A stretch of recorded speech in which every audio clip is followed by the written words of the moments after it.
Kaya kay kuya naman ito, 1-2 yung Prado talaga ginagamit dito. Napakamura, ang lakas. Pati yung mga sabay ng hirap patayin yan, ng kukunat. Pilapil ka mo. Pati yung pilapil yan. Try natin gamitin sa Quezon. Ang daming damo doon. Sa farm doon sa Quezon. Ang daming content. At least nakapunta tayo dito ay nakakuha tayo ng impormasyon sa malakas na herbicide. Kailangan sir, timing din yan. Timing daw yung pag-spray ng Prado. Yan, kay kuya na to. Kailangan kung tapos ng huli, plano mo ganuhan, spray mo muna mga 4 to 5 days. Oo. Ganuhan muna para mahuli na yung damo. Yung damo at saka hindi na sisip lalong mamamatay pa yan kasi yung guano. Kasi natamaan na. Tingnan mo yung gawin ng Prado ganyan yun yung timing nila sir dito. Okay, na-explain na. Okay, i-upload po natin ito sa YouTube para marami tayong matulungan ng mga kapwa magsasaka po natin. Dito po sa Malig, Isabela, nandito po tayo ngayon sa Victoria, katabi ng nandun naman ako sa Kasile, dito sa Victoria. Sa tabi lang sila ng highway. Dito yung noon, yung sa Rice Derby, ginanap ng DA nung mga nakalipas na 20. 1920. Yung Di COVID. 2021. Dito nag-Rice Derby noon. Nag-CBRC tayo mo na yun. Yun. 22. Tapos sila yung mga na-awardan sa CBRC pala. Yung mga builder natin tons mahigit dito banda. Kaya magagaling po yung mga farmers talaga dito sa Victoria. Okay po. Maraming salamat. Sa drone direct seeding, kasamahan natin na drone. Ayan, kausap ko si sir kanina yan. Ito yung sa kanya.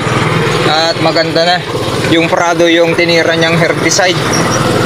Ito naman, hindi pa nag-herbicide data. Ito to, kay Uncle Norte Ramos. Prado. Napigsa kaya madya yung Prado. Prado ya, sir. Tatay ko madya group chat. Dadya na ako kahit ninong nga David yung group chat ko ni ating Josie Laing nga Basilyaw. Prado, yan kay sir. Prado, yung balya-balyang yung mga kwan. Wala nang kwan. Sa nakita mo, damo. Makita mo pagay na damo ko talaga nga kwa. Maganda talaga mga ka-farmers yung drone dahil ang daming sowe ito rin kay Uncle Norte Ramos. Yan. Maganda. Prado pala yung tinitira nila, talagang malinis.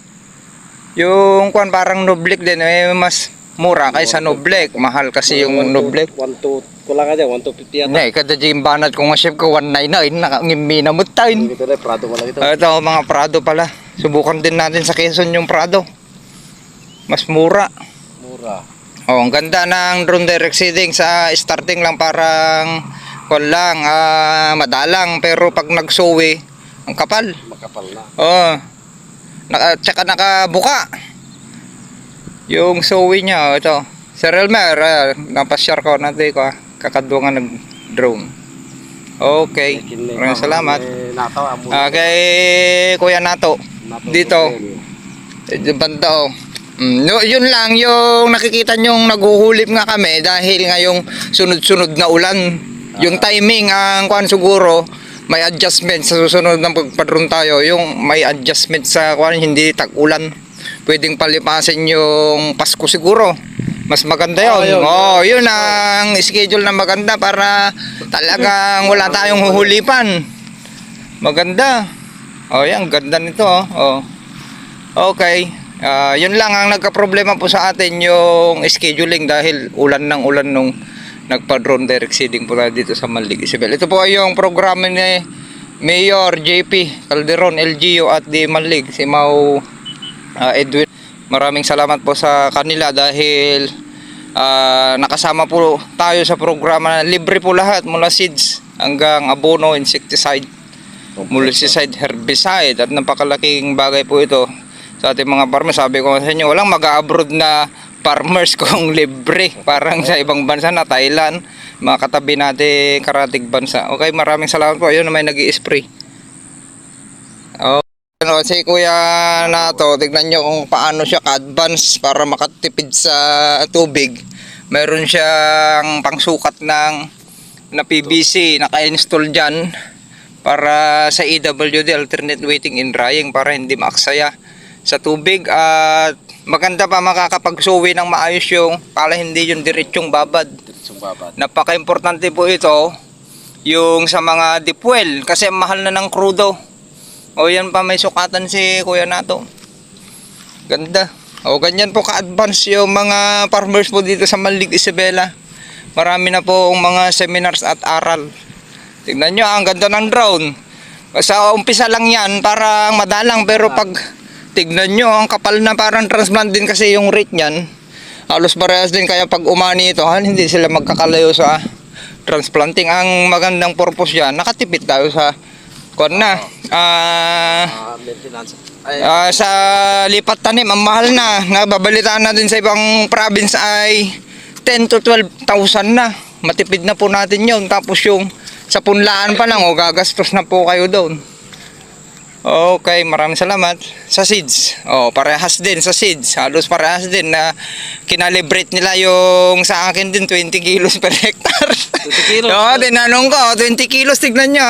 Kaya halos lang yun, 20 kilos, parang transplant lang na na-distribute lang.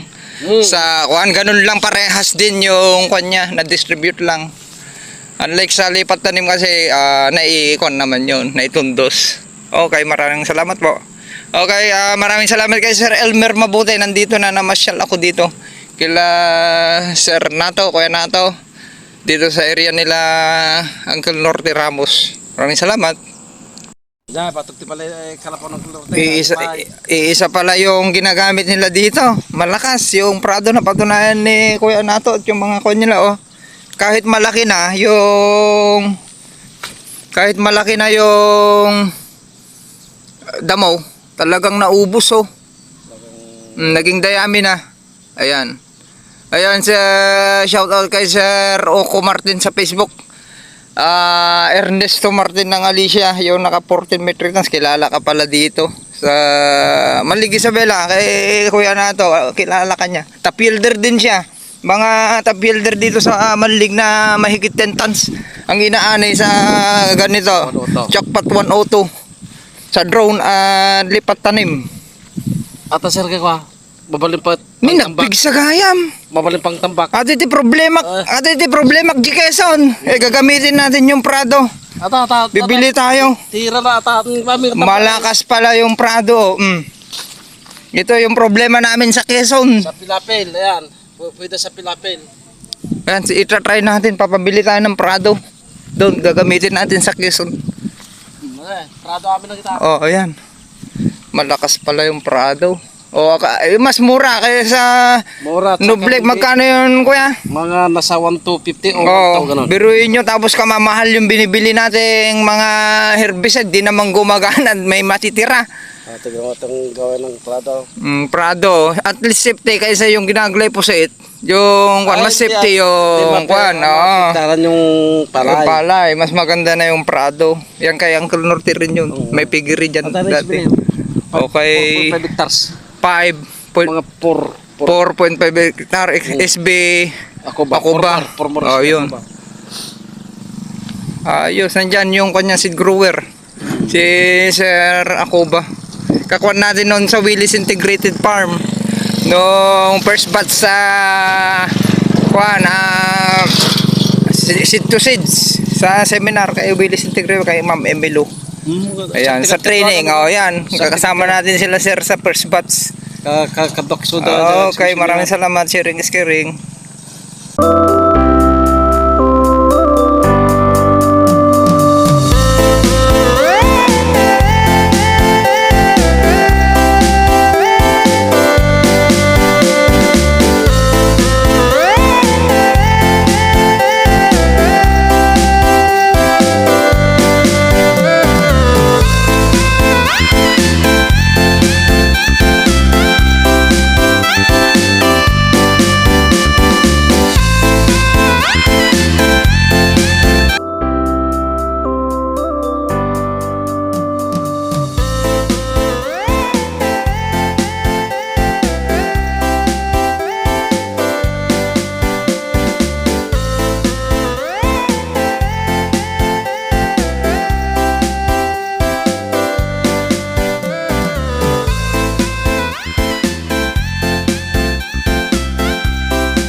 galing ha.